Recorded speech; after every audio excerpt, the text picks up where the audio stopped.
ప్రముఖ ఆధ్యాత్మిక క్షేత్రాలు తిరుమల, అన్నవరం దేవస్థానాల ఆస్థాన సిద్ధాంతి తంగిరాల వెంకట కృష్ణ ప్రసాద్ యమునా నది పుష్కరాలపై కీలక వివరాలు వెల్లడించారు. ఈ ఏడాది జూన్ 2 నుంచి పరమ పవిత్రమైన యమునా పుష్కరాలు ప్రారంభం కానున్నాయని తెలిపారు.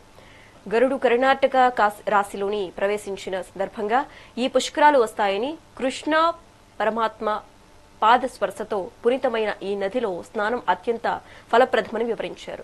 పుష్కర కాలంలో 12 రోజుల్లో ఎప్పుడైనా పవిత్ర స్నానాలు ఆచరించవచ్చని, భక్తులు ఈ అవకాశాన్ని వినియోగించుకోవాలని వెంకటకృష్ణ ప్రసాద్ సూచించారు.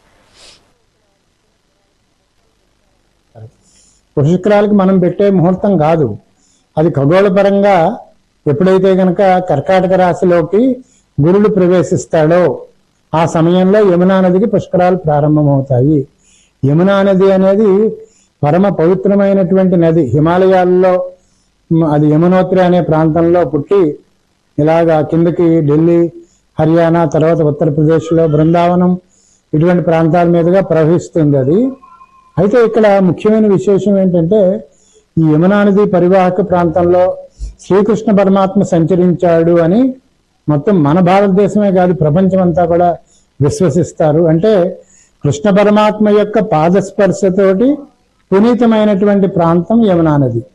పురాణాల్లో కూడా ఏం చెప్పారంటే, భాగవతం పురాణంలో ఈ సుఖమహర్షి వారు నైమిసారణ్యంలో భాగవతాన్ని పరీక్షణ్ మహారాజుకి వాళ్ళకి చెప్పేటప్పుడు, మహర్షులకి సౌనకాది మహర్షులకి చెప్పేటప్పుడు అందరికంటే ఆ పురాణ స్థలానికి యమునాదేవి వచ్చి కూర్చొని ఎప్పుడు ఆ కృష్ణుడి యొక్క కథలు చెబుతారా మనం వినాలా అనేటువంటి భావంతో ఆమె అంత పవిత్రంగా ఉండేదని చెప్పి పౌరాణికులు చెప్పారు.